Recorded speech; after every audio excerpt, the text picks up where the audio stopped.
I don't gotta be here. Look.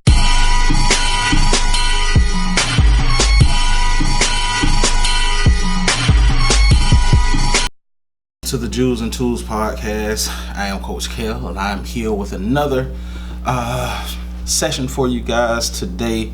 I want to thank all of you that have really been supporting the podcast. It means the world to me.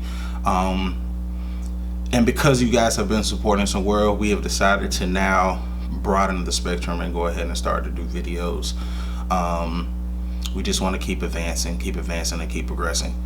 So I appreciate you all for following the podcast, going to IG and looking at Jewels and Tools podcast, and on Facebook with the same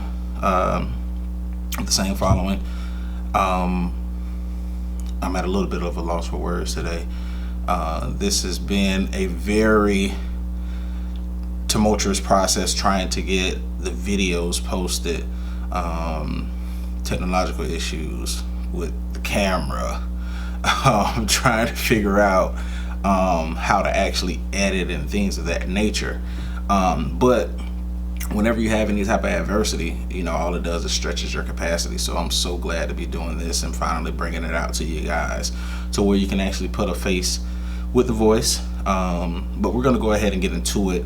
I've had the pleasure over the last couple of months of actually working with some teenagers who are in the foster care system who are attempting to get the GED. So I do like life training and life coaching with them, and we actually have been going through some great material to actually prepare them for life after 18. And we started to have a guided discussion about SMART goals. If you guys don't know what SMART goals are goals that are specific, measurable, attainable, realistic, and time-oriented. So we're going through this process. We're talking about what those goals are, what they look like, and how to actually really set them up and set yourself up to actually make plans of execution. And when we're going through this process, just listening to the kids and how they go about goal attainment, I had to take a step back, because what I saw was that a lot of them, and also us, we have been programmed to not plan to actually execute. We've actually been programmed to plan and go through a process to fix problems and answer questions. But when you're out here in the real world and you're trying to get stuff done, that's not going to always work. Just honestly. So dug deep, really got into my cave and started looking at it. And what I found was that around the age of, I think around like 4th or 5th grade, we learn the scientific method. And the scientific method is a process that we use throughout our schooling, and because we do it so often, and it's based upon repetition, it actually gets programmed into us. And before we know it, whenever we're faced with an issue, if we're faced with an opportunity, we naturally start to go about either fixing that problem or going into that opportunity by using the scientific method. So the scientific method says, first you have to state a problem. Once you state a problem, you start to collect data on that problem. After you collect the data, you come up with a hypothesis. After you come up with the hypothesis, you then test your data. You do a prototype, or you do an experiment. And after your experimentation, you collect the data again, then you research the data, you analyze the data, and then you come up with a conclusion. And that's how many of us go through our process of when we are seeking to succeed in the goal, or if we are attempting to explore an opportunity. And that's not optimal. We're just going to put it that way. It's not optimal. So what I've come up with is something called Ascension planning. And basically Ascension planning and Ascension training is relearning the process of planning so that you can actually execute instead of going through this long drawn out method of trying to fix an issue. Now, let's start from the foundation.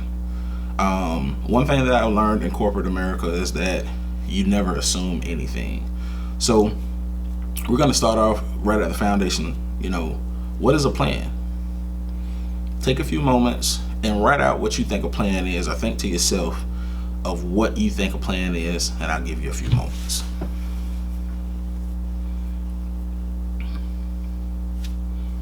All right, so everybody pretty much think they know what a plan is. So, know what a plan is, but what is planning? What is the process of actual planning? Think about that to yourself or write it down in your journal.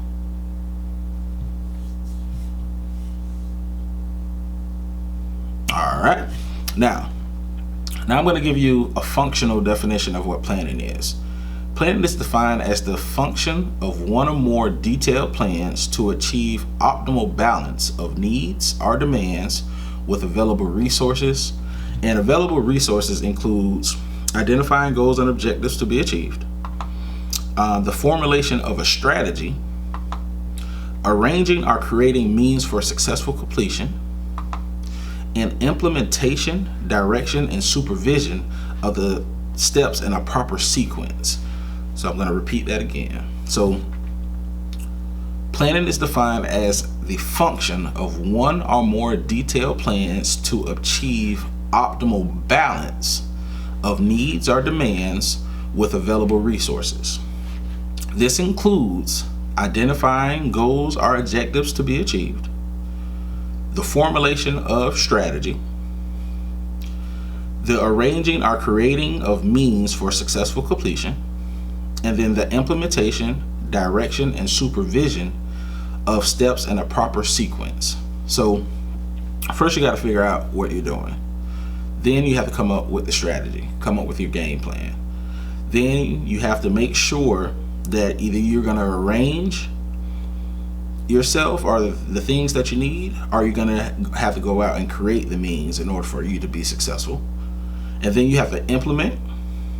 Then you have to make sure that you're staying on course in the proper direction. And then you need to make sure that it's being supervised, and make sure that it's in a proper sequence. That's what we're taught, the order of operations, right? Now, planning is a weird process, right? So if you look right here, this is actually a visualization model of actually what the planning process looks like. And this is the planning process that a lot of companies have used for years, right? And just by looking at this, it looks very cluttered. It's not really precise. You got arrows going everywhere. So if you had never made a plan before and I said, hey, this is what the planning process looks like, and I put this in front of you, a lot of you would just look at it and just stare at it, right? Because you have, off to the side, you have collection of analysts, you have decision and support, you have application and evaluation, and then you have these three bubbles. Inventory resources, identifying problems, determine objective, and analyze resource data. And all of these are all connected, right? Then you have these two other bubbles, and it's like implement the plan, evaluate the plan, formulate alternatives, evaluate alternatives, make decisions. And there's no real flow to this actual visualization of the actual planning process. So that means that the planning process, or what we call the scientific method, it has some opportunities, right? And one of the opportunities that it has, when you have to identify available resources, this can actually lead to you putting your plans off until certain means have been met. Now, how many of you have been to yourself and come up with a great idea? something that would change your life, change your community, change the world. And when it hits you, you immediately start to think of the things that you need in order to bring it to fruition, right? And a lot of times when we start to look at the resources side, one of the biggest things that keeps a lot of people from actually living out their dreams are bringing these ideas into realization is resources. A lot of times we might have a great idea, but we don't actually have the financial means in order to even get it started, or so we think we don't, right? So that's one opportunity in the planning process. Now, another one is when you go about and you start to analyze and collect data. In the formation and practice, this can actually lead to what they call the law of diminishing intent and rebuttal of initial value statement. So let's say I get to the point where I come up with an idea and I say, okay, I'm going to move forward. But then when I start to do some research to see what all it entails, sometimes I can get to the point where I say, okay, well, right now might not be the best time for me in order to do this, right?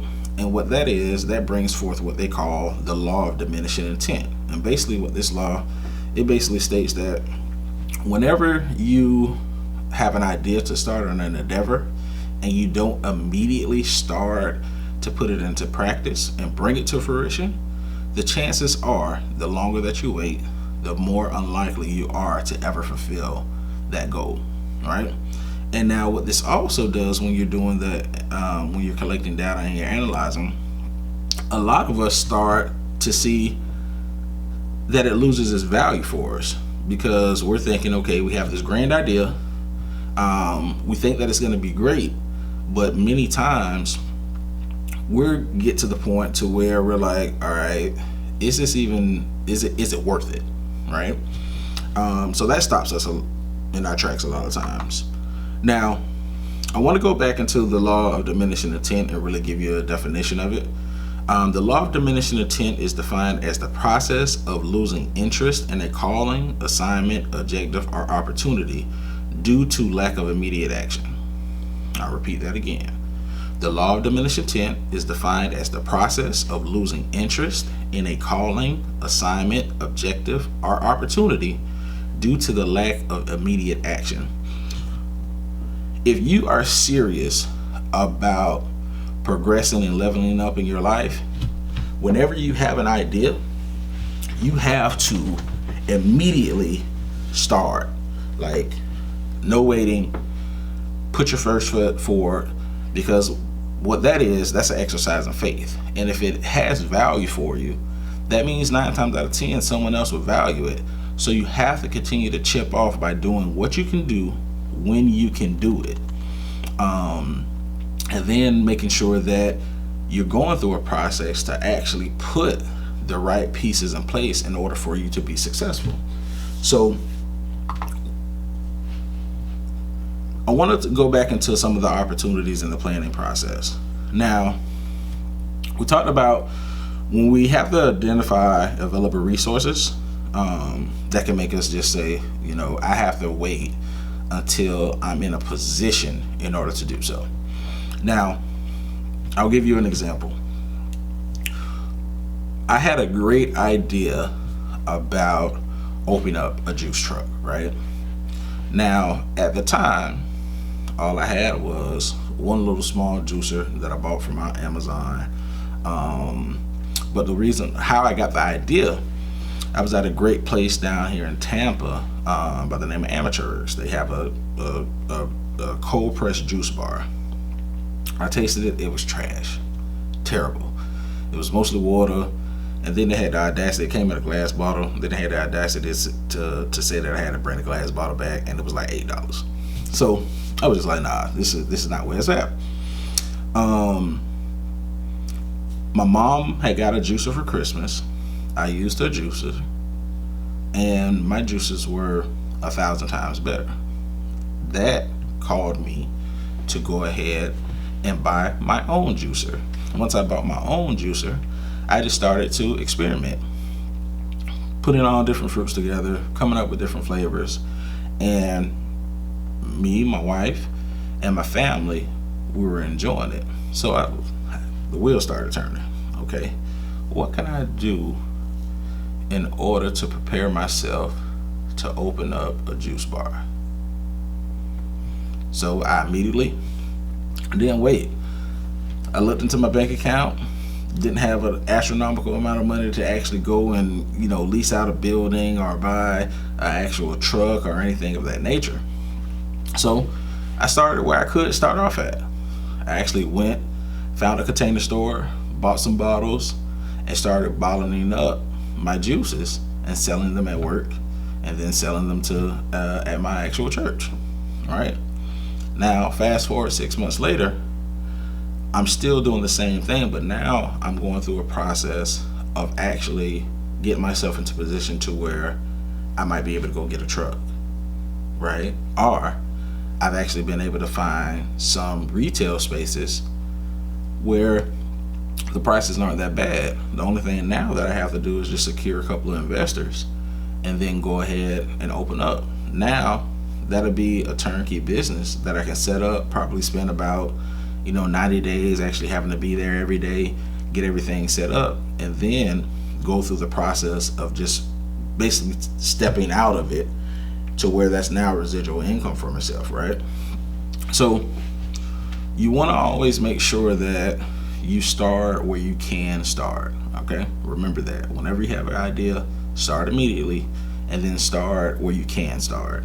Now, another thing about, collecting data is that it's a timely process with most endeavors, especially if you want to open up a business, and if you want to open up a business, if you want to start a nonprofit, if you want to, get a trademark on an invention, things of that nature, it takes the process of actually collecting the data and learning and gaining the knowledge on how to do so properly. Trust me, I've done it for a long time. It's a long, drawn out process, right?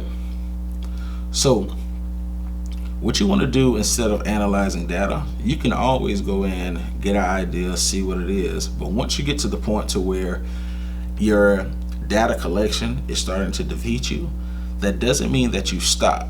What that means is you start to look at your network. Start to look at your network. Start to look to see if there's anyone that's in your circles that you can reach out to who might have the knowledge that you need in order to bring your dreams to fruition. And if you don't make it your business, once again, if you don't make it your business to find someone who does. It's that simple. Bringing your dreams and living out your purpose is that simple. If you don't know how to do it, find someone who does. You gotta have a circle of counselors. You got to. Now, one of my biggest gripes with what we see as the planning process and what we have learned with the scientific method of solving problems is that it's linear, right? It's step 1, step 2, step 3, step 4, and step 5, and step 6, right? Now, steps are great. In certain things in your life, you do need to have steps because you need to have order, right? But now, which is greater, order or opportunity? Ask yourself that question. Which is greater? Which is going to bring me more success, order or opportunity? All right. Now, we've been programmed to place order,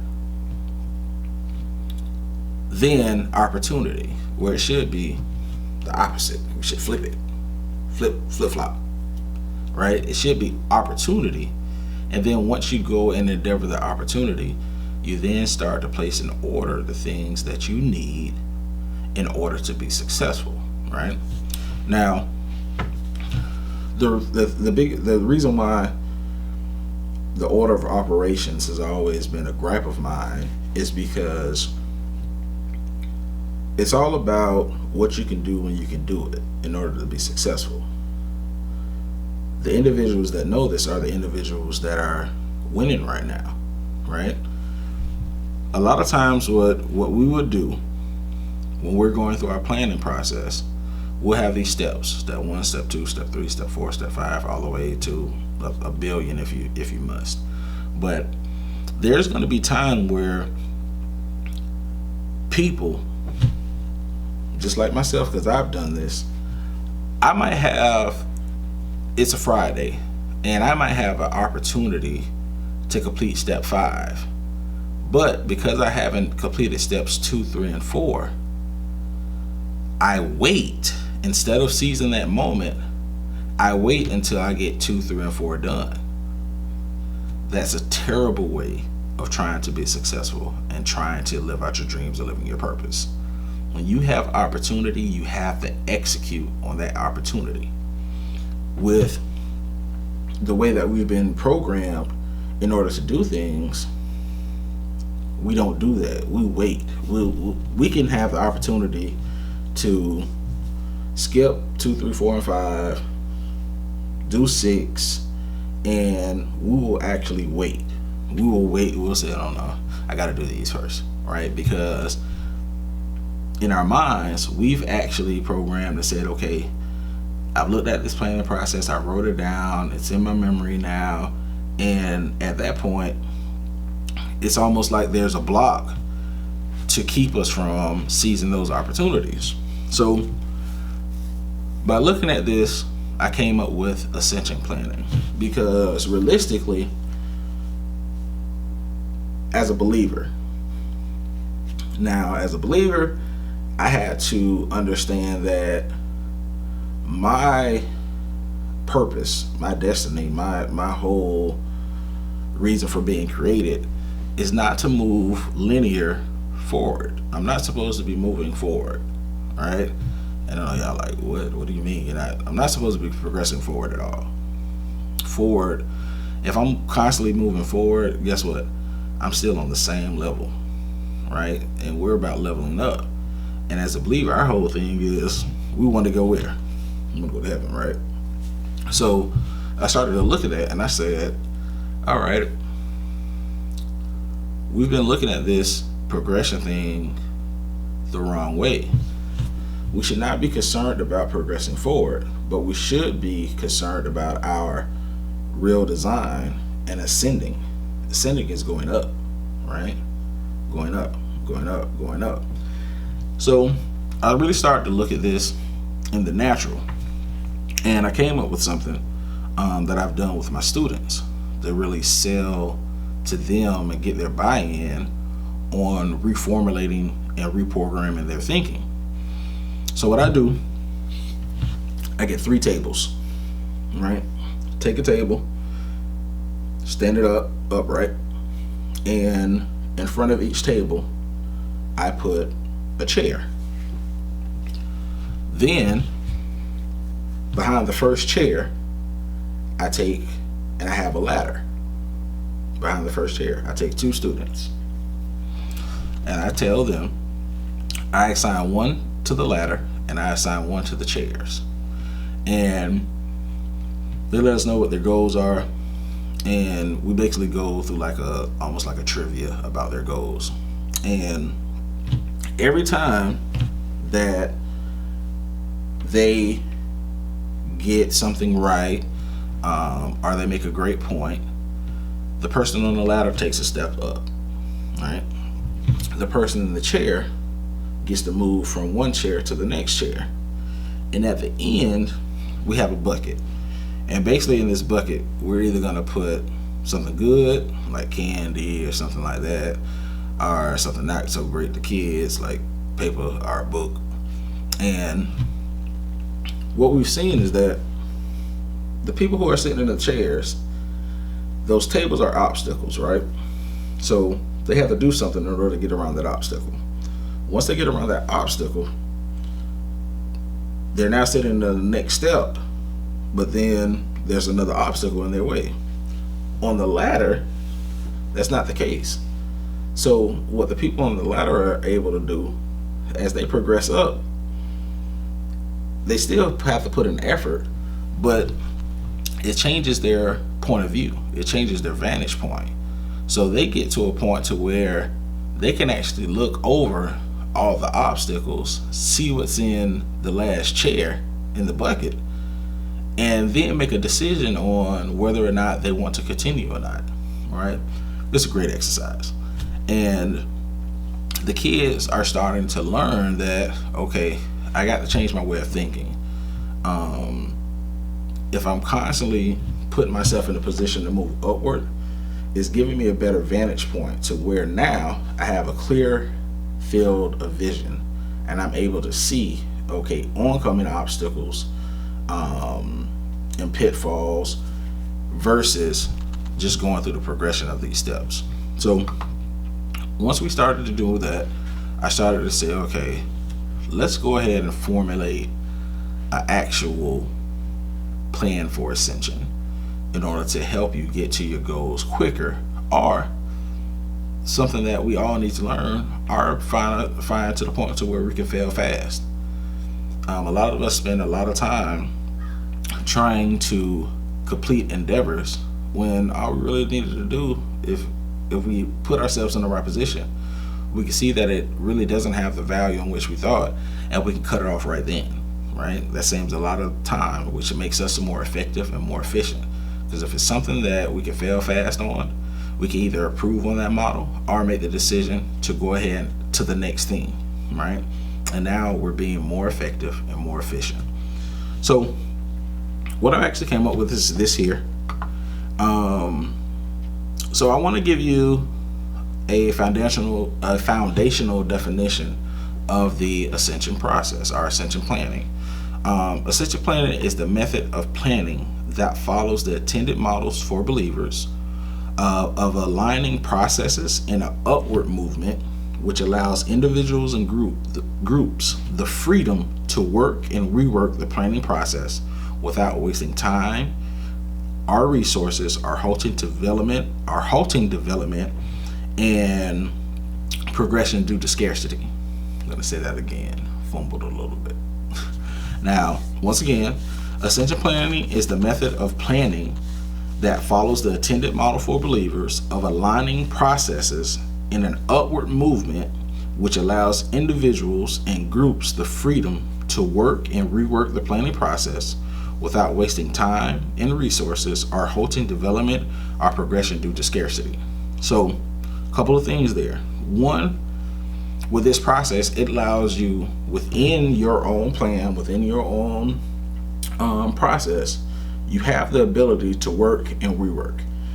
The great thing about work and rework is that, like I said earlier, if it has value to you, always work it. Always work it until you get your value out of it that you see, right? Two, it doesn't think about scarcity, right? It doesn't think about, it's not based upon what you have currently. It's a model to where, as long as you continue to be as long as you continue to be active, you have the ability to get everything that you want out of the process. And the big thing, it doesn't halt development. It doesn't halt development because you're always in a system of action, right? If you have a goal and it's going to take you have to do 100 things to reach that goal, you can't afford to complete one goal and then take 30 days off.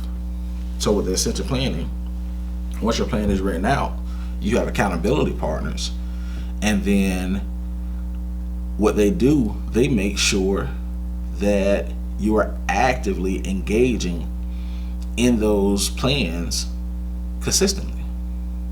Check-ins. Hey, it's Wednesday. Hey, Bull, what you got going on? I understand that you got another food truck coming. How's it going? I know you got a new house. Those are the things that why you have accountability partners in this process. Now, so I want to show you what this actually looks like. So there's some things that you're going to need in order to be truly successful with this Ascension planning model. So if you look here, the first thing that you have to understand, you first have to understand not only the purpose of the attainment of this goal, you also have to make sure that it's aligned with your core purpose. You want to understand that in order for something to really have value for you in your life, it has to be attached to who you think you are, who you want to be, and how you want to be it. So that's the first thing that you want to always make sure that you're operating to. Because if you have a goal that you want to attain and you know that it's a part of you and it's a part of the future you that you see inside of your head, it immediately has value. Okay, so always write out not only the purpose of the goal, but also how it connects with your core purpose. All right.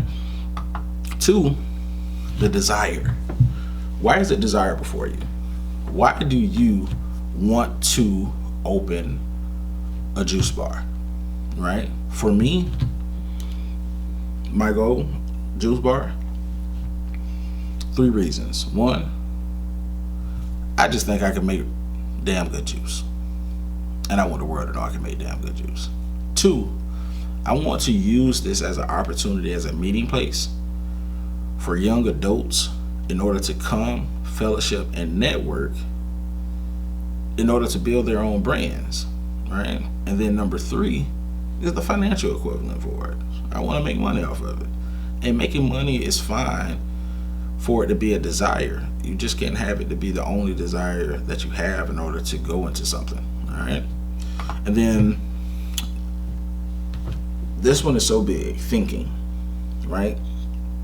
In your planning process, you have to make sure that you are cultivating a garden in your mind about your goal that is lush and fruitful and not full of weeds and sticker berries and all of that, right? Your thinking is so important when you're trying to go through an endeavor of achieving a goal. If I'm trying to achieve something and the only thing I'm thinking about is, oh man, this is too much work, man, it's taking too long, what's going to build is frustration, and eventually I'm going to stop, right? That's one thing. Another thing is that when I think of an idea that is awesome and I see that it has value, my next thought should not be, oh, I can't do it because of, oh, I can't do this because I don't have money. Oh, I can't do this because I don't have this or I don't have that. You want to cut that down at the root, right? You have to be able to control your thinking. If you go through the process of coming up with ideas, which most of us do, and usually when we come up with the idea, the next thought is something negative, you're going to have to train yourself in order to, it's called auto-suggestion. You're going to have to auto-suggest to yourself that it's worth your while. How do you do this? If I think about an idea, then the next thing is that it's something negative or something that's limiting to me bringing that idea to fruition.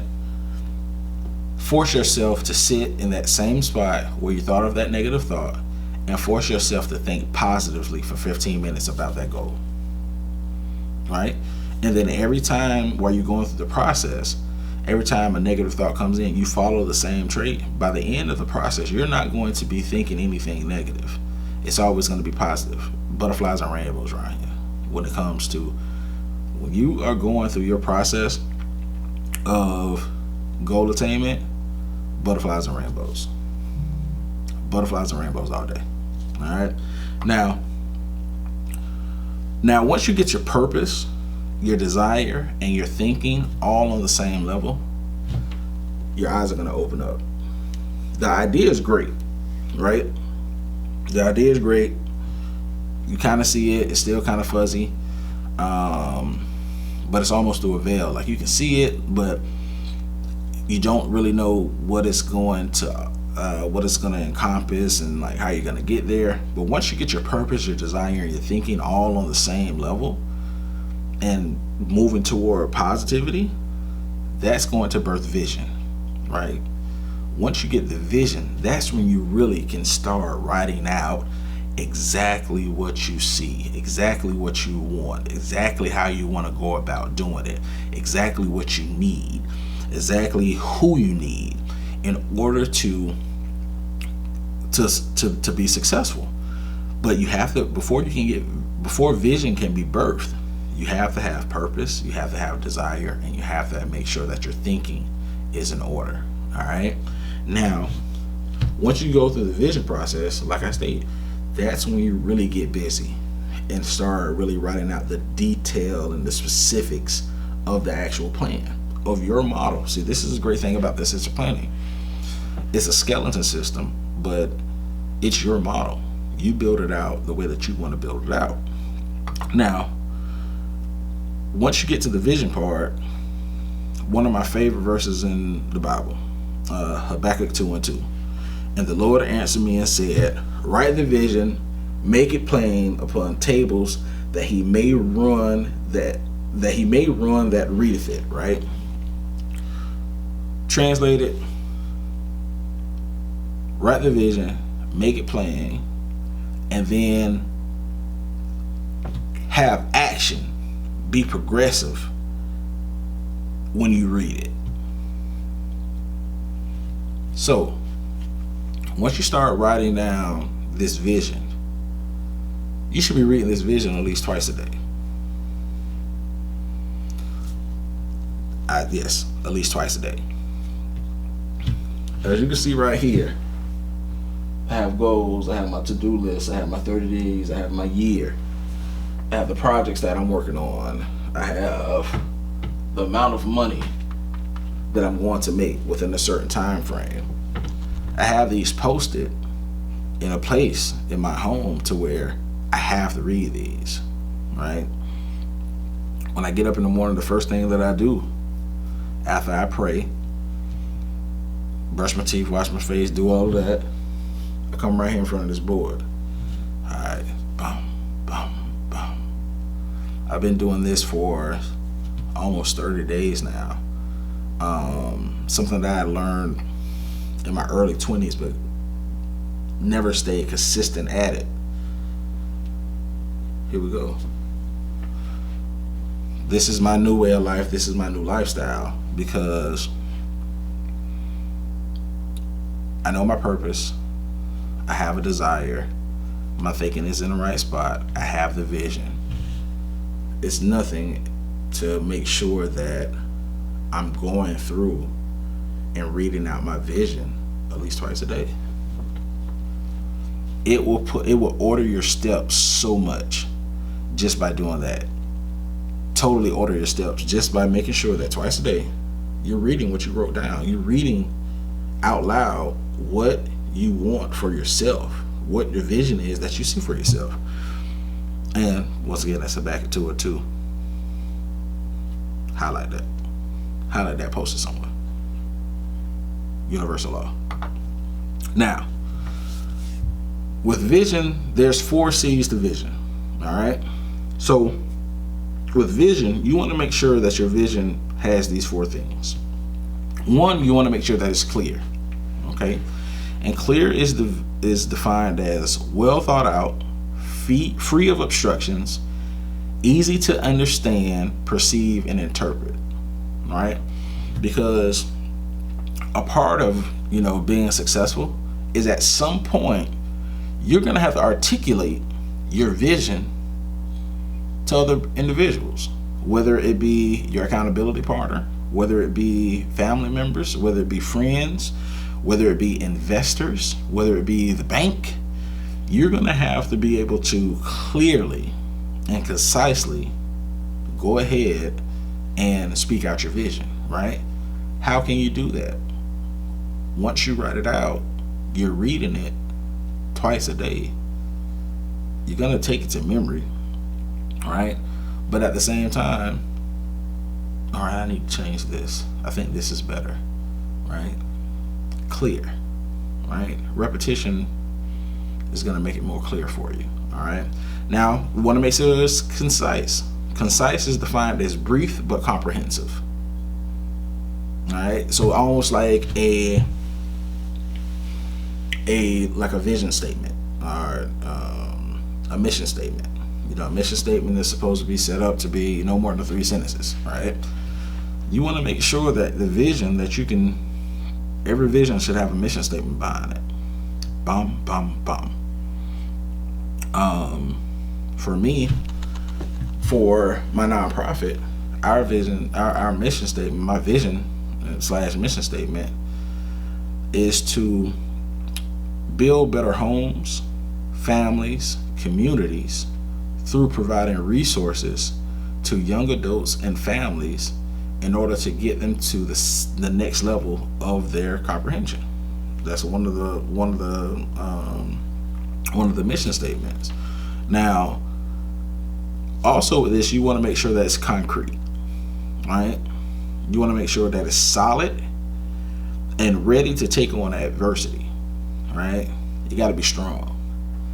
It got to be hard. Like, it got to be able to take a punch, because whenever you start to ascend, there's some things that come along with ascension, right? If you ever flew, there's going to be a point in almost every flight you're going to hit some turbulence, right? You're going to hit some turbulence. So you want to make sure that it's concrete, all right? And now, the last C for your vision, you want to make sure that it's compelling. You want to make sure that when you talk about it, people feel your vision. It's almost like, I use Nas for example. Right? I love rap. I love all music. But one of the things that makes Nas a great rapper, or lyricist, or whatever y'all call it, is because with certain things that he raps, it's so compelling that even if your eyes are open, a movie is playing in your head. That's what compelling is. You want to make sure that when you are telling people this clear, concise, and concrete vision that you have, and you're talking to them from a place of pure emotion, that it paints a picture for them even while they have their eyes open. That's what compelling is. Compelling will allow for people to become emotionally attached to your vision, to what you want. And that's needed for success. Point blank, period. All right. Now, we have our purpose. We understand our passion. We have our thinking. Those are aligned. We now have our vision. It's clear, it's concise, it's concrete, and it's compelling. Now what we want to do. Now, praise. It's praise time, right? And praise, even though I'm a believer, praise isn't always, oh, thank you, God, Jesus. Praise is actually being in a consistent state of gratitude, right? And it's not just gratitude to God or, your creator, whoever you choose to believe in. It's not just the gratitude to God, but it's also gratitude to everything around you, right? Because once you start to live out your vision, you have to understand that you're doing more and you've been given more than most people have the opportunity to do. Everybody has the opportunity to live out something, but to live out a vision, it's one of the sweetest places that you will ever feel in your life. It's the sweetest thing you'll ever know, like Lauryn Hill says. It's like a kiss on the collarbone, because you want to show gratitude for that, because if you're living out your vision and you start to look at the people and things around you that you're ascending from, you got to show gratitude for that, because you can still be stuck here, but by your effort in grace and mercy, you're ascending. You're moving higher. Your vantage point is changing. You're seeing more. Your eyes are becoming wider. You're able to see things that you've never been able to see before. Gratitude. That's gratitude to God. That's gratitude, friends, family. Gratitude to your haters. Gratitude. Because what gratitude is going to bring on, joy. Now, one of my mentors, before he became my mentor, Dr. James Fazell, a great man of God. I hope that one day I can be somewhat like him. He was teaching one of my classes, and in this class he said something that made me seek him out to be a mentor. I'm Mr. Know-It-All. I think I know everything. And when I'm given new information, it's attractive to me. So he was sitting, I can't even remember what class it was, but he said something that totally changed my life. And this is the reason why I want to make sure that you have the spirit of gratitude when you start to live out and write out your vision. He said that when you get into the attitude of praise, you become pregnant. And like, he had a whole breakdown. Like, he had the Greek word for praise that's actually in the Bible and what it means. And what it means is actually to get pregnant. When you're in a place of gratitude, you open yourself up to receive more, to become pregnant. You become pregnant with more ideas. And that praise is essential, and that spirit of gratitude is essential when you start to live out your vision, because if you're opening yourself up to the positive energies, that's going to allow you to see obstacles and roadblocks before they even become a problem. Right? And so since you're already opening you have the spirit of gratitude about yourself, when you start to see these obstacles, it's not going to be like most of the time when you see obstacles, it's not going to be a frustration matter, because you're already open. You're shining, you're bubbling, right? So one of the hardest things to do is to fix a problem when you're frustrated. Right? But now if you're in a place where I'm not frustrated, I'm open, I'm happy. Oh, I see this coming. Oh, let me just duck. Let me just move this. It's easier that way. So praise is important. Praise is important because you need to be showing gratitude. And then by going through that process, you're going to become pregnant with more information on how to be more effective and more efficient. All right? Now, after you praise, now you want to make sure that you prepare, right? You got your purpose, you got your passion, you got your thinking all in order, your vision, you see it, you're happy about it, you're showing gratitude about it. Now it's time for me to dig deep and start preparing. I got to start, okay, let me do this, let me do that. Let me make sure I cut out this amount of time for my day. Going forward, I need to make sure that I owe myself an hour a day to work on this goal. No matter what I have going on, I have to spend at least an hour in order to get this done. And it's just a straight focused hour. But I need to make sure that I put my ducks in a row. Now, once you start to prepare, the next thing is practice. Practice? We talking about practice? Yes, we are talking about practice. Once you start to prepare, now it's time to practice. You got to start to put that thing in motion, right? Do a little bit. Get a little bit done. Because the thing about practice, when you're going through the planning, the Ascension process, is that practice is not the same thing as preparation. Preparation is getting things in line and, meeting those opportunities. Practice is actually, if you ever played sports, right? Practice is me doing or having things modeled for me what I'm going to do in real time in the future doing a competitive session. So while I'm practicing, I might shoot. One thing that I hate to do, one thing I hate in basketball, suicides. Hated that part of practice. Stay making us do suicides, right? But then I got an appreciation for suicides when I was able to run back and forth down the court without being winded, right?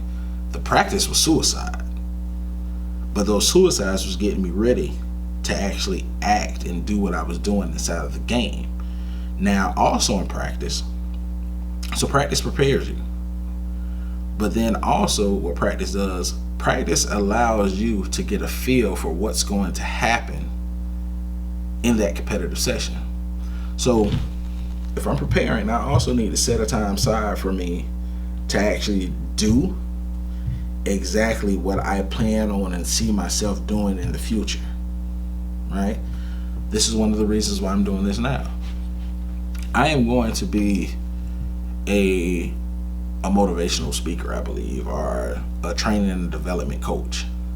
So in order for me to do that, this is my practice. This is the reason why I do the podcast, is because I needed to make sure that I'm placing myself in a situation to where I'm able to vocalize these great ideas that I have in my head, and then also get feedback from individuals like yourself for me to make it better. This is my practice. This is not my game. Podcasting is not my game. Podcasting is my practice, right? Starting to make sense to you? So whatever your goal is, you need to find something to where you can practice it, because what practice makes perfect. Get into the repetition of it. So when you get into the game, it's easy. It's motion. It's effortless. It's muscle memory, right? Now, just a few things. I'm going to explain to you why praise is a part of the planning process. Praise opens the connection between you and God. Praise can open up doors of opportunity. Praise can defeat enemies. Book of Psalms, David all day. If you're not familiar with the Book of Psalms, it's mostly by King David. King David was beefing hard with Saul because his purpose, his kingdom purpose was to become the king, become King David. Saul was the actual standing king, and if some of the Psalms were hip hop albums, it'd be like some Tupac, real talk, because of some of the things that David was saying. But at the same time, he stayed in the attitude of praise and gratitude. He would thank God. He would get down on God, like, God, why? But then he would come right back and be like, oh God, you're the most beautiful thing. Thank you for this. Thank you for allowing me to live in a cave. Just for me to have life. Now, also, praise can deliver you from situations. Like I said, it can deliver you from some of the obstacles and that might try to get in your way. And now, also, praise can lead to the birth of success. Because like I stated, when you are in the spirit of gratitude, you're opening yourself up to positive energy. Your mind is in a positive spot. Guess what? You're going to start attracting. The law of attraction comes into play. Thank you. Like you're constantly saying thank you, right? People are gonna start coming to you and telling you thank you and giving you what you need. Now, the reason why preparation is essential. Preparation is a virtue of the wise. Anybody who is planning to execute, they make sure they put their ducks in a row. The military, they prepare for everything that they do in order to be good at what they do. Preparation is essential. There's certain things that you just can't go in and just jump into. Not gonna happen. Now preparation, it also allows for individuals and groups to recognize the pain points and areas of opportunity. So if I'm preparing and I'm getting things together and I'm saying, you know what, there's a lack. You know, I'm preparing to start to do motivational speaking.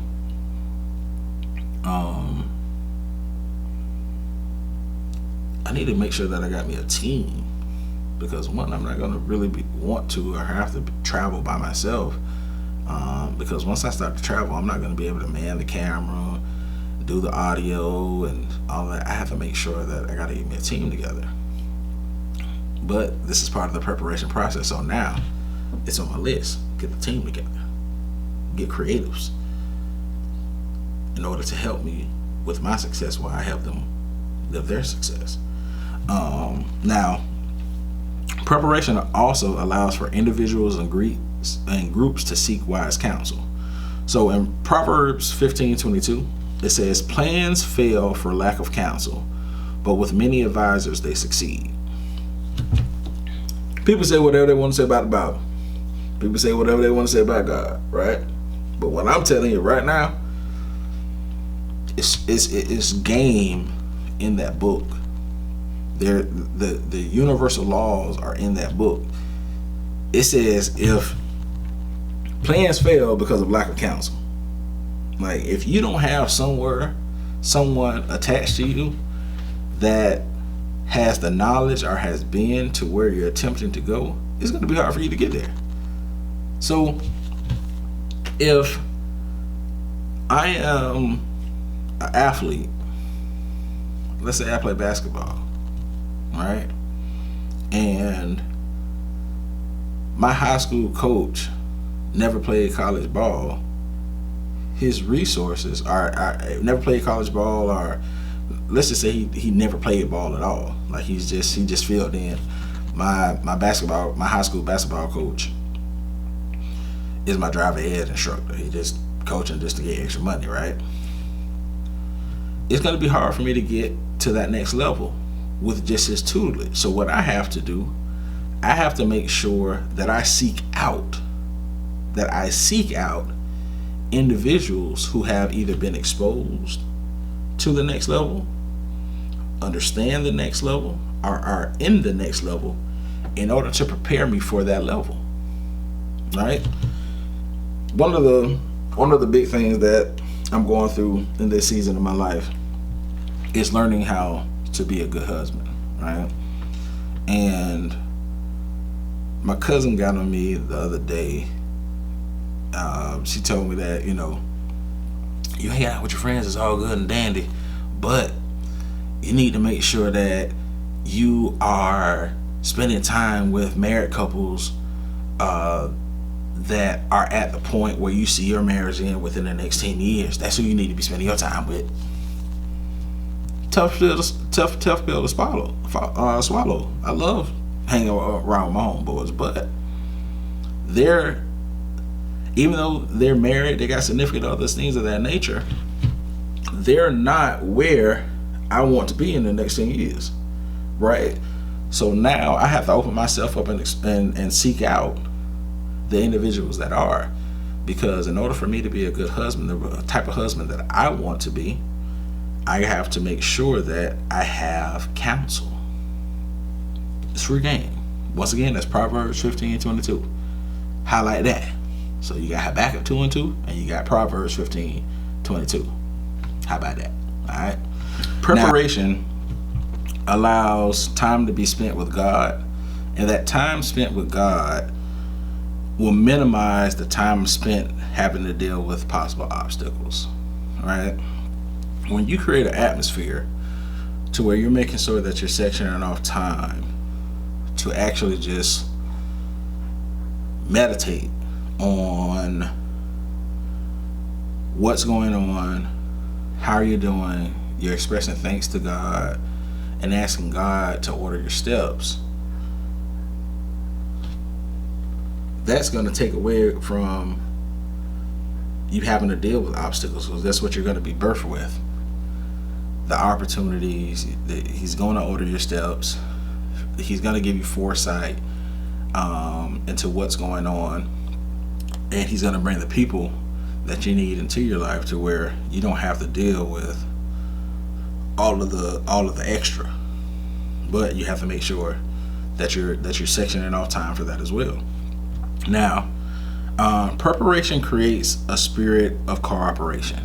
All right, so in Proverbs 20:18, it says, "Make plans by seeking advice. If you wage war, obtain guidance." Right? So you make plans, you seek advice, all right? But when you're in these trenches, you got to make sure that you have guidance. So I love like Robin Hood movies and like those medieval time movies where they have the kings, right? And every king, and I hate to say it, Game of Thrones really kind of let me down, so I even hate to have to use this as a reference. But for every king that was in that series, they had the hand. Well, most of them had the hand, but all of them had advisors. There is no one person who was a king or a queen or a princess in that who didn't have advisors. The only one who really didn't have advisors was I can't think of my boy name, the wildling with the red hair. You know, all he had was his horn cup, but he wasn't. You know, he wasn't. He was a person of power and influence, but he wasn't royalty in their sense. But everybody else has a hand. They had a council. So, in order for you to be successful, all y'all talking about y'all kings and queens. If you're a king and queen, who is your council? What is your council made up of? Because your success as a king or a queen is going to be dependent on who you're seeking counsel from. How about that? I'm going to let that marinate for a second. If you're calling yourself a king or a queen, who is your counsel? Who do you have around you? And I'm talking to myself right now too. All right. Now, practice. Yes, we're talking about practice. Practice is defined as the actual application or use of an idea, belief, or method, right? So when I'm practicing, I'm applying my ideas. I'm applying my beliefs.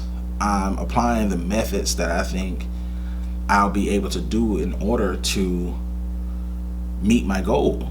Now, practice allows for the recognition of the processes needed to be successful. So if I'm trying to be a motivational speaker, and when I'm talking to people, I see that Duval come out of me a lot, and yeah, that Duval come out, and before you know it, I'm talking fast. It's in a high octave, and you can't really understand exactly what I'm articulating.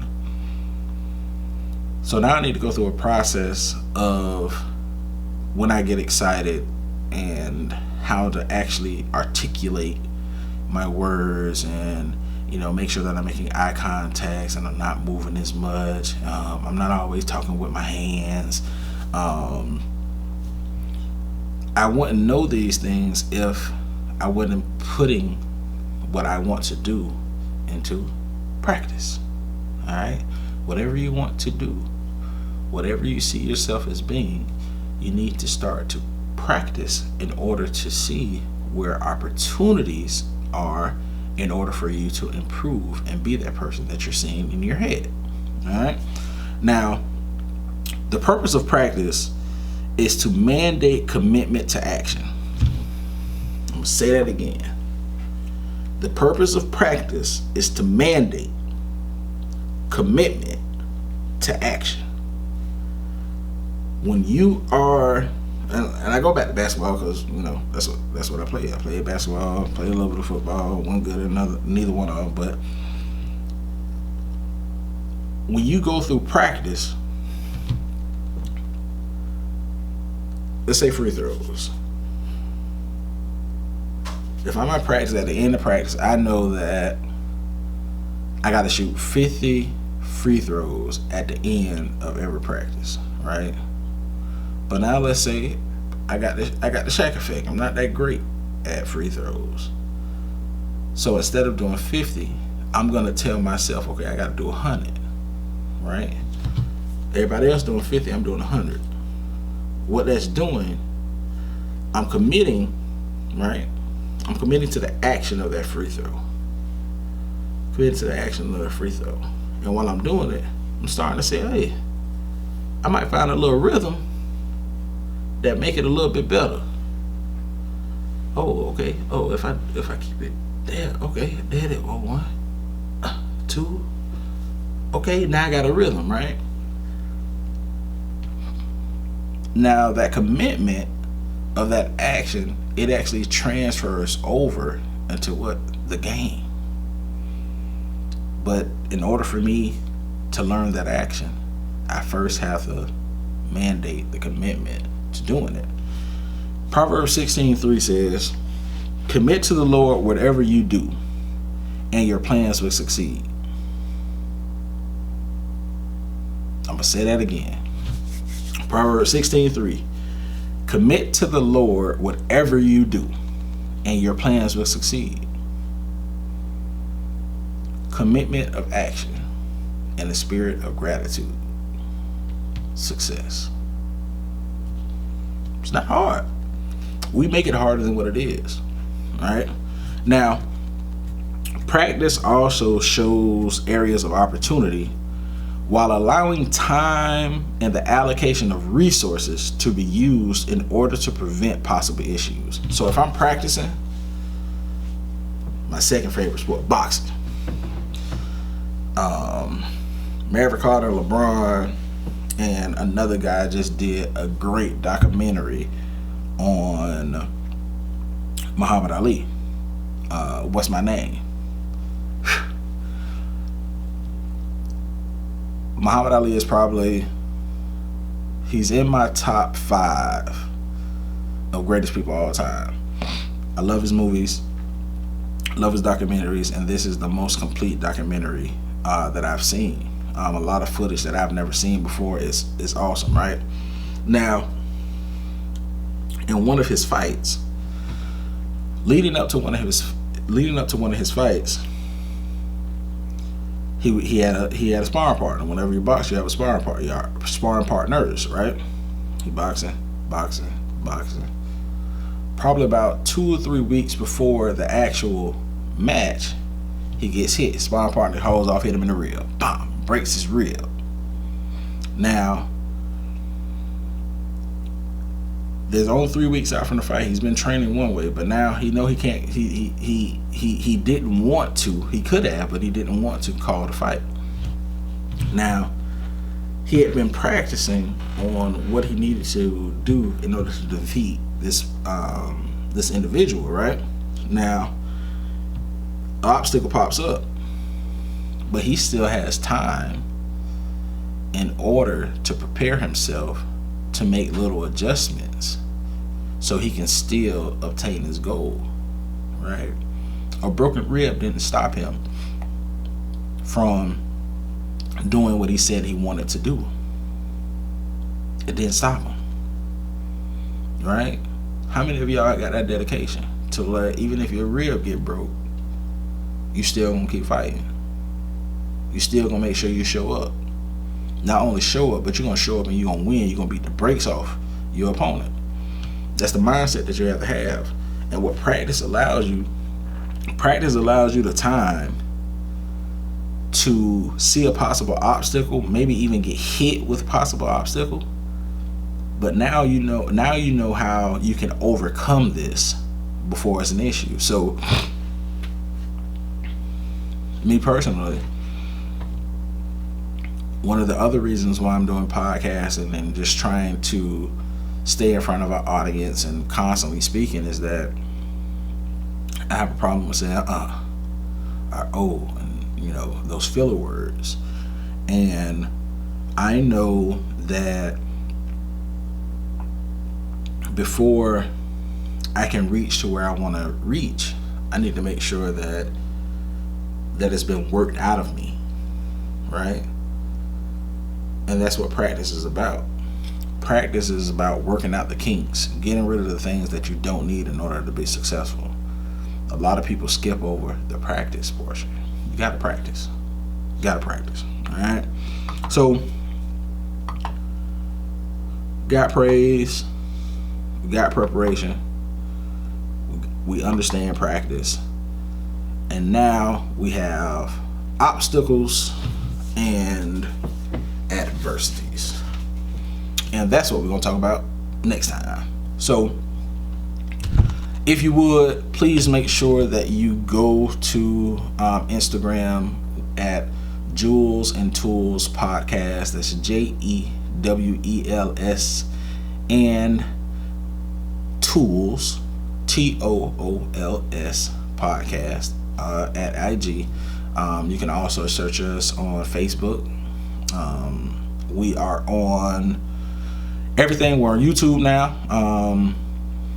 For the YouTube, you can just go to just do a search for Coach Kale.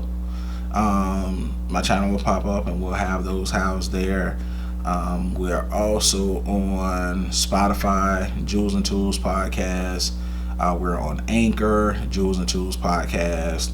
We're also on iTunes, my favorite. So make sure that you're subscribing to all of those.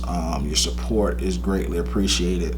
We're going to continue with this series. So, we're going to finish the Ascension planning. And then next time we're going to talk about obstacles and adversities. Can't wait to see you. Thank you so much for tuning in. I got a challenge.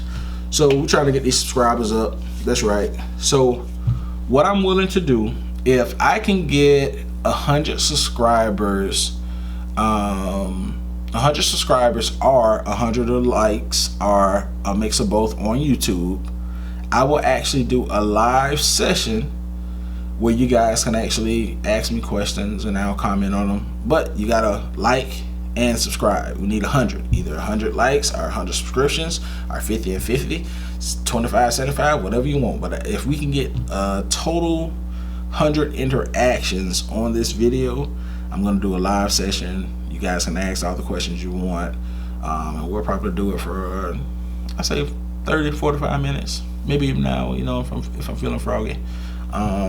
I appreciate the support. Make sure you like it. Make sure you subscribe. Make sure you share. Thank you so much. I look forward to seeing you next time. Peace.